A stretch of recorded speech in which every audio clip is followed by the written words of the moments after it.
దైవవాక్యం బట్టి ప్రార్థన చేసుకుందామండి. మహాపరిశుద్ధుడ, ప్రేమ గల దేవానికి స్తోత్రాలు. ఈ సాయంకాల సమయంలో ప్రభా అయ్యా, ఇలాగా నేను స్తుతించే మహాకృపను, నిన్ను ఘనపరిచే మహాకృపను, ప్రార్థనలపై ఒకరికొకరు ప్రార్థనలపై నాయన చేసి నీ పాద సన్నిధానంలో ఏదైతే మనవిలు చేసుకుని ఉన్నామో, ఏక ప్రార్థన నీ ఎదుట మేము పెట్టి ఉన్నామో, ప్రతి ప్రార్థనలపై మీరు ఆశ్చర్యుడిగా ఉండి మీ కార్యాలు జరిపిస్తామని నమ్ముచున్నాం తండ్రి. ఈ సమర దేవ, మీరు ఇంతవరకు నడిపించినటువంటి విధానం కొరకు ప్రార్థిస్తున్నాం. దైవవాక్యంకి వెళ్తున్నాం తండ్రి. దాంట్లో మర్మములను అయ్యా మాకు బయలుపరిచి కొన్ని నిమిషాలు మీరు మాతో మాట్లాడాలి. అయ్యా, చేరువచ్చిన ఆన్లైన్ లో ఉన్నటువంటి ప్రతి పురుషులేమి, స్త్రీమేలేమి, బాలబాలకులేమి, యవనస్తులేమి, ప్రతి వారిని సమర్పణ చేసుకుంటాం. నజరేయుడైన యేసు క్రీస్తు నామములో ప్రార్థించి అడిగిన మా పరమ తండ్రి, ఆమేన్, ఆమేన్. మిమ్మల్ని మీరు పరీక్షించుకోండి అని కొరింథీ 11వ అధ్యాయము 27వ వచనంలో మనం చూస్తూ ఉన్నాం. అదే భాగంలో మనం పరీక్షించుకోవాల్సినది ఏమిటి అని ఫస్ట్ భాగంలో చెప్పే వాక్యము చదవండి. బైబిల్ ఉన్న వారందరూ కూడా బైబిల్ తెరవండి. మొదటి యోహాను రాసినటువంటి పత్రికలో 4వ అధ్యాయము 1వ వచనం. ప్రియులారా, అనేకులైన అబద్ధ ప్రవక్తలను లోకములోనికి బయలువెళ్ళి ఉన్నారు గనుక ప్రతి ఆత్మను నమ్మక ఆయా ఆత్మలు దేవుని సంబంధమైనవో కావో పరీక్షించుడి. యేసుక్రీస్తు శరీరధారి వచ్చి ఏ ఆత్మ ఒప్పుకొనును అది దేవునిది, ఏ ఆత్మ యేసును ఒప్పుకొనదో అది దేవుని సంబంధమైనది కాదు. దీనిని బట్టి దేవుని ఆత్మను మీరు ఎరుగుదురు. క్రీస్తు విరోధి ఆత్మ వచ్చునని మీరు వినిన సంగతి ఇదే. ఇదివరకే అది లోకములో ఉన్నది. చిన్నపిల్లలారా, మీరు దేవుని సంబంధులు. మీలో ఉన్నవాడు లోకములో ఉన్నవాడి కంటే గొప్పవాడు గనుక మీరు వారిని జయించి ఉన్నారు. ఈ సహోదరుల మొదటి యోహానులో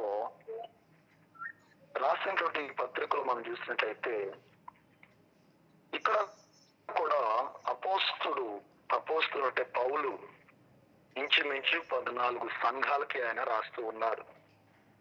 14 సంఘములకు కూడా ఆయన ఒకే మాటగా పిలుస్తున్నాడు, ప్రియులారా అనే మాట.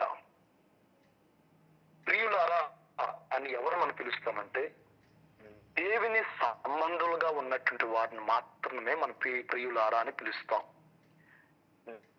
దేవుని నమ్మినటువంటి బిడ్డల పైన, ఎందుకంటే యేసు ప్రియులారా అని ఎవరు మనం పిలుస్తామంటే దేవుని సంబంధులుగా ఉన్నటువంటి వారిని మాత్రమే మనం ప్రియులారా అని పిలుస్తాం.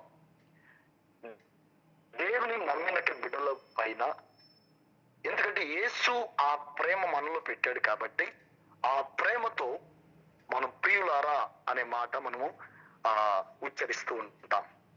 కాబట్టి ప్రియ సహోదరులారా, ఇక్కడ అబద్ధమైన ప్రవక్తల గురించి మీరు ఏం తెలుసుకుంటండి, పరీక్షించుకోండి అంటున్నాడు. ఈనాడు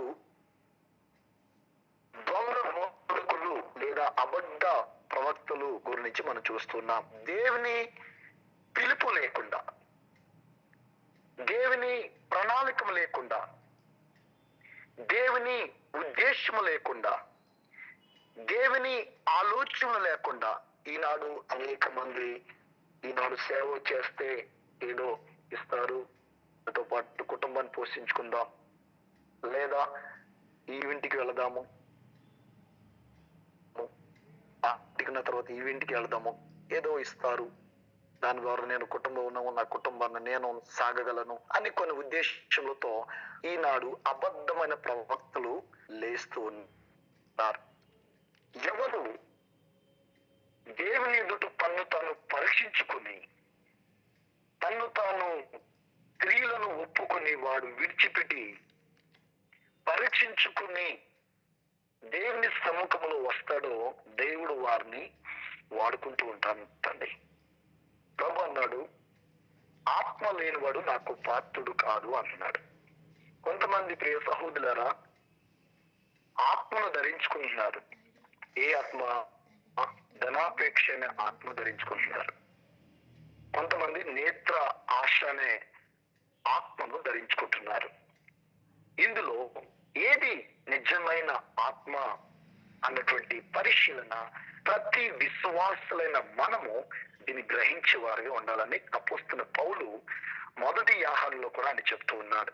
ఎందుకంటే మొదటి వచనం ఏమంటుంది అక్కడ, అనేకులైన అబద్ధ ప్రవక్తలు లోకంలోనికి బయలు వెళ్ళుచున్నారు కనుక ప్రతి ఆత్మను నమ్మక. చూడండి, ప్రతి ఆత్మను కూడా మనం ఏం చేయకూడదంట, నమ్మకూడదు. కొన్నిసార్లు దురాత్మ కూడా సంఘంలో వస్తూ ఉంటుంది. అయితే ఏ ఆత్మ అన్నటువంటిది మనం పరిశీలించాలి.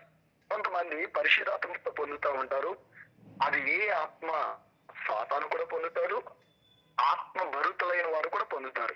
ఆత్మ భరితులైన వారు దేవునికి వారు ఇష్టలుగా ఉన్నారు కాబట్టి, దేవుని చిత్తము వారిలో ఉన్నది కాబట్టి, దేవుని ఉద్దేశాలు వారు క్రియలు వారు పెట్టారు కాబట్టి నిజమైన ఆత్మ వారిలో కూడా ఉంటుంది. కొంతమంది దురాత్మ క్రియలు ఇప్పుడు వస్తాయి. సౌలులో కూడా దురాత్మ ఉండేది. అంతకుముందు సౌలులో దురాత్మ ఉన్నదని ఎవరికి తెలియదు. బట్ ఎప్పుడైతే దావీదు ఒక వీణతో దేవుని స్తుతిస్తూ ఉన్నాడో సౌలులో ఉన్నటువంటి దురాత్మ ఆరిపోయింది అటుకు మనం చూస్తాం. అది బయటికి పడింది అని చూస్తున్నాం. ప్రియ సహోదరులారా, ఆరాధించబడినప్పుడు దురాత్మ కూడా పొందుతుంది, దేవుని ఆత్మ కూడా పొందుతుంది. అయితే దేవుని ఆత్మగా అనుసారంగా నడిచిన వారి మాత్రమే పరిశుద్ధాత్మక దేవుడు అగ్ని వారి మీద ఉంటుంది, ప్రవచన ఆత్మలు వారి మీద ఉంటుంది. ఇక్కడ దేవుని ఆత్మ పొందుకుని లోకంలో చెడ్డ వాటిని ప్రేమిస్తే, ఇక్కడ దేవుని ఆత్మను పొందుకుని లోకంలో వ్యర్థమైన మాటలు మనం పలికితే, ఇక్కడ దేవుని ఆత్మను పొందుకుని లోకంలో లోకస్తుల వల్ల మనం జీవించినట్లయితే ఆత్మీయుకుడుకును లోక సంబంధులు కొన్నటువంటి విశ్వాసకి చాలా చాలా తేడాగా ఉంది. కాబట్టి ప్రియ సహోదరులారా, దేవుని మందిరంలో ఎలాగైతే పలుకుతున్నామో, దేవుని సన్నిధానంలో దేవుని ఆత్మభరితలుగా నువ్వు మాట్లాడుతున్నావో, అలాగే లోకంలో ఉన్నప్పుడు కూడా నీ ప్రవర్తన, నీ మాట తీరు, నీ క్రియలు అదే విధముగా ఉండాలి. ఇక్కడ ఒకటి వింటున్నాము, లోకంలో ఒకటి మనం చేస్తూ ఉన్నాం. అది దేవునికి ఇష్టమైనది కాదు. అందుకే ఈ రాత్రి ప్రభు మనల్ని హెచ్చరిస్తున్నాడు, మిమ్మల్ని మీరే పరీక్షించుకోండి. ఏమన్నాడైనా, ప్రతి ఆత్మను నమ్మక ఆయా ఆత్మను దేవుని సంబంధమైనదో కాదో పరీక్షించుకోండి. దేవుని సంబంధమైన క్రియలు ఎట్టి ఉంటాయి అంటే పరిశుద్ధతగా ఉంటాడు. సన్నిధానంలో వారు పరీక్షించుకున్న వాడు ఎలాగినట్లయితే, వాడు ఎవరైతే దేవుని సభలో పరీక్షించుకుంటారో వారు పరిశుద్ధాత్మ దేవుడు వారిని బహుగా వాడుకుంటాడని దేవుని నామం పేరిట మీకు మనం చేస్తున్నాం. ప్రియ సహోదరులారా, కాబట్టి వాక్యం చదువుతుంది, ఏ ఆత్మ మరి దేవుని ఆత్మ సంబంధమైనదో కాదో దాన్ని మనం ఏం చేయాలి? విశ్వాసులైన మనము వాటిని పరీక్షించాలంట. పరీక్షించుకున్నది యేసు క్రీస్తు శరీరధారివై వచ్చెనని ఏ ఆత్మ ఒప్పుకొననో అది దేవుని సంబంధమైనది. హల్లెలూయా. ప్రియమైన సహోదరులారా, దీని వాక్యం తెలుస్తుంది ఏంటంటే, ఏ ఆత్మ ప్రభు అయిన యేసు క్రీస్తు వారు ఈ లోకానికి శరీరధారివై వచ్చాడు, మరలా ఆయన మరణించి మరలా 3వ రోజున మృత్యుంజయి ఆయన లేచెను అని ఏ ఆత్మ ఒప్పుకుంటుందో అది దేవుని సంబంధమైనటువంటి ఆత్మ అని దేవుని వాక్యము ద్వారా మిమ్మల్ని హెచ్చరికపరుస్తూ ఉన్నాం. ప్రియ సహోదరులారా, ఆయన అంటున్నాడు ఏమని, ఇదిగో అది దేవుని సంబంధమైనది. ఏ ఆత్మ యేసును ఒప్పుకొనదో అది దేవుని సంబంధం అనేది కాదు. ఈనాడు దేవుని నిజమైన యేసుక్రీస్తు వారే ఈ లోకానికి శరీరధారి వచ్చారని కొంతమంది ఒప్పుకోరు. అటువంటి వారు దేవుని సంబంధులు వారు కారు. ఎప్పుడైతే పాప జీవితానికి చనిపోయి, పాప క్రియలకు వాడు చనిపోయి, యేసే నిజమైన రక్షకుడను నవ్వు ఆత్మతో నమ్మిన ఎడల వాడు దేవుని సంబంధం ఉంటాడు. ఏ ఆత్మ అయితే మరి క్రీస్తు యేసు అని ఒప్పుకొనదో వాడు దేవుని సంబంధి కాదు. దీనిని బట్టి దేవుని ఆత్మ మీరు ఎరుగుదురు. ఈ రెండు విషయంలో ఏది దేవుని ఆత్మ, ఏది లోక సంబంధమైన ఆత్మ అని మనము ఈ రెండు విధాలుగా మనము విరగవచ్చు. కాబట్టి క్రీస్తు విరోధి ఆత్మ వచ్చారని మీరు విన్న సంగతి ఇదే. క్రీస్తు విరోధి ఎవరు? క్రీస్తు విరోధి సాతానగాడే. హల్లెలూయా. వాడు పెన్నాగులు పెడతా ఉంటాడు, చిక్కులు పెడతా ఉంటాడు. సంఘంలో కావచ్చు, కుటుంబంలో కావచ్చు, బిడ్డల్లో కావచ్చు, భార్య భర్తలో కావచ్చు. క్రీస్తు విరోధం ఉన్నట్టు ప్రతి బిడలో కూడా సాతాను వార్లు దూరి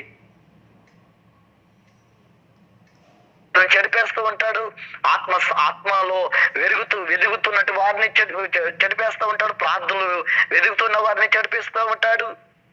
అయితే క్రీస్తుకు విరోధైనటువంటి మరి ఆత్మ ఈ ఒక్క మనం ఏం చేయాలంటే దాన్ని ప్రార్థన ద్వారానే వాటిని ఒక క్రియలను కూడా మనము ఓడించలేము. క్రీస్తు విరోధి ఆత్మ వచ్చినని మీరు విన్న సంగతి ఇదే. ఇది వరకే అది లోకంలో ఉన్నదంటండి. ఇది వరకే ఆనాడు ఆదాము ఎదురుకు వచ్చింది, ఆనాడు అవ్వ ఎదురుకు వచ్చింది. మీ దేవుడని యెహోవా మీకు ఏమి కానీ మరి వారు క్రీస్తుకు యెహోవాకు మరియు వారికి ఉన్నటువంటి సంబంధమైనటువంటిది తెంపివేశారంటండి. అయినా వీళ్ళైతే దూరంగా వెళ్ళిపోయారు. అయితే దేవుడు వారి ఎదురు నుండి దేవుడు తొలగిపోలేదు. ఎందుకంటే దేవుని ఆత్మలు యేసుక్రీస్తు వారు కూడా ఈ లోకానికి ఆయన వచ్చుట మనం చూస్తూ ఉన్నాం. ప్రియమైన సహోదరులారా, చిన్న పిల్లలారా, మీరు దేవుని సంబంధులు. మీలో ఉన్నవాడు లోకములో ఉన్నవాని కంటే గొప్పవాడు. హల్లెలూయా. మనమందరములో ప్రియ సహోదరులారా, యేసుక్రీస్తు ఒక ఆత్మ మనలో ఉన్నది. యేసు కలిగినటువంటి ఆత్మ మనలో ఉన్నది. పరిశుద్ధాత్మ గల దేవుణ్ణి మన హృదయంలో ఆయన పెట్టాడు. మనకి సహాయకుడిగా ఆయన మనకి ఉంచాడు. కాబట్టి ప్రియ సహోదరులారా, ఆయన అంటున్నాడు మీరు దేవుని సంబంధులుగా ఉన్నారు. మనందరం కూడా ప్రియ సహోదరు, ఎవరైతే క్రీస్తు శరీరధారువై ఈ లోకానికి వచ్చి నా కొరకు మరణించాడు, నా కొరకు మరలా ఆయన బలి అయిపోయాడు, నా కొరకు మరలా మూడో రోజున లేచి వచ్చాడు, ఇగో నాకు ఒక పరలోక రాజ్యంలో ఒక స్థలము సిద్ధపరచడానికి వెళ్ళాడు, ఆయన మరలా వస్తాడు అని ఎవరైతే ఎరుగున్నారో వారు దేవుని సంబంధులమని దేవుని వాక్యమే సెలవిస్తూ ఉంది. కాబట్టి మీలో ఉన్నవాడు లోకములో ఉన్న వారి కంటేను గొప్పవాడు అంటున్నాడు. ఎస్, చెప్పగలమా? లోకంలో ఉన్నవాడి కన్నా మనలో ఉన్నవాడు గొప్పవాడు. హల్లెలూయా. ప్రియమైన సహోదరులారా, వాక్యం వింటున్న ప్రియ సహోదరి సహోదరా, దేవుని విషయంలో కూడా నువ్వు ఆలోచించే. ఎస్, లోకంలో ఉన్నవాడి అధిపతుల కన్నా, లోకంలో ఉన్నటువంటి జననం కన్నా, లోకంలో ఉన్నటువంటి దురాత్మ క్రియల కన్నా, ఈ లోకంలో ఉన్నటువంటి ప్రజల కన్నా, లోకంలో ముఖ్యమంత్రి కావచ్చు, అధికారులు కావచ్చు, వారి కంటే మనలో ఉన్నవాడు గొప్పవాడని వెరిగినట్లయితే మనకెంత భాగ్యవంతులు లోకంలో ఎవరు కూడా లేరు. అందుకే ప్రభు నీలో ఉన్నాడండి. ఆయన నిన్ను పరీక్షించుకోవాలని ఈ వాక్యము ద్వారా దేవుడు నిన్ను హెచ్చరపరుస్తున్నాడు. మనం ఏ ఆత్మ కలిగి ఉందాం? క్రీస్తు ఒక ఆత్మను కలిగి ఉందామా, లేదా లోక సంబంధమైన ఆత్మను కలిగి ఉందామా? ఈనాడే మనం పరీక్షించుకుందాం. లోక సంబంధులుగా మనం ఉన్నట్లయితే దేవుని ఆత్మ మనలో ఉండదు. దేవుని ఆత్మను మనం కలిగి ఉన్నట్లయితే దేవుని క్రియలు మనలో ఉంటాయి. దేవుని అద్భుత కార్యాలు మనం అనుభవించగలము, దేవునిలో మనం ఇంకా బలముగా వాడబలము. కాబట్టి ప్రభు అంటున్నారు ఏమని, మీలో ఉన్నవాడు లోకంలో ఉన్నవానికన్నా గొప్పవాడు గనక మీరు వారిని జయించి ఉన్నారు. కనుక మీరు వారిని ఎవరనగా సాతాను మనుషులను ఈనాడు ఎక్కడ చూస్తున్నారు, మనం చూసాం కదా టీవీలో మరి సోషల్ మీడియాలో అనేక విగ్రహారాధన అది చూపిస్తూ ఉన్నాడు. అయినప్పటికీ వాటన్నీ కూడా ఒకనాడు పడిపోతాయంటండి. హల్లెలూయా. ఒకనాడు అన్నీ కూడా పరిష్కారం ఉంది. అయితే విశ్వాసులమైన మనము, సేవకులైన మనము కూడా పరీక్షించుకొనొచ్చు. ఈ ఓపికతో అనుగ్రహములతో దేవుని స్థలంలో ముందుకు సాగిపోదాం. ఈ రాత్రి ఈ పరిశుద్ధ మాట దేవుడు దీవించింది గాక. ఆమె చిన్న ప్రార్థన చేసుకుందామండి. మహాపరిశుద్ధుడా, ప్రేమగల దేవానికి స్తోత్రాలు. నన్ను మొదటి యాహను రాసిన పత్రికలు మేము చూసాం. అయ్యా, అబద్ధ ప్రవక్తల గురించి మీరు జాగ్రత్తగా ఉండండి. లోకంలో బయలుదేరి వెలుచున్నటువంటి ప్రతి ఆత్మ నమ్మకండి అని చెప్పేవి నాయనా. ఈనాడు మా బిడ్డలు కావచ్చు, మేము కావచ్చు అయ్యా, కొంతమంది తోడులు వేషం వేసుకుని వస్తాం. మార్కు రాసిన సువార్తలను చెప్పేవి నాయన. యేసు ప్రభు ఈనాడు అలాగే కూడా నాయన ప్రజలు నాయన లోకంలో నటన వేసుకుంటూ వస్తున్నారు. ప్రతి బిడలను ఒక సింహంలే ప్రజలు ఎత్తుకుని విధముగా నాయన ప్రజలను మారు వేసుకుని వస్తూ ఉన్నారు. మా బిడ్డల ప్రభు, ఏది నిజమైన ఆత్మ, ఏది శరీరమైన ఆత్మ, ఏది ఒప్పుకొనని ఆత్మ అని పరీక్షించుకొని అయ్యా నీ ఆత్మను విరిగిన వారికి మేము ఉండాలి తండ్రి. పరిశుద్ధాత్మ దేవుడా, నీ ఆత్మపు క్రియలు ప్రతి వారిలో ఉంచండి. నీ ఆత్మల క్రియలు ప్రతి వారు ఎరుగుటకు సహాయం చేయండి అన్న ప్రభా. ఆత్మ లేనివాడు నాకు పాత్రుడు ఎన్నడూ ఆయన.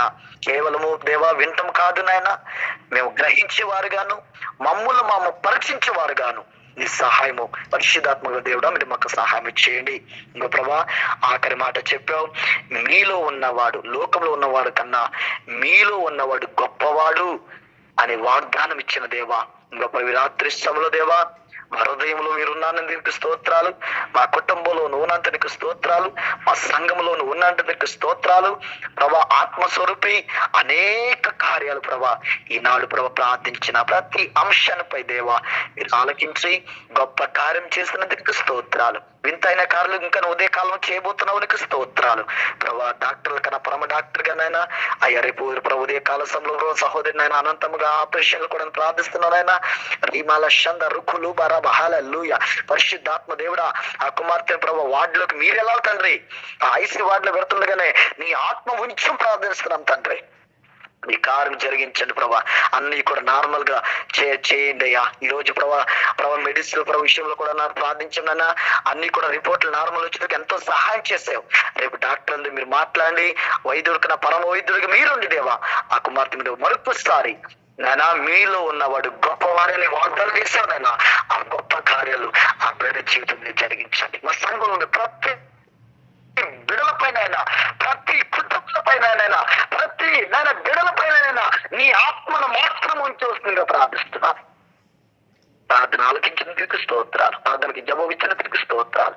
నువ్వు అలాగా నీ ఆత్మను ప్రతి ఒక్కరు ఇచ్చినందుకు స్తోత్రాలు అయ్యా.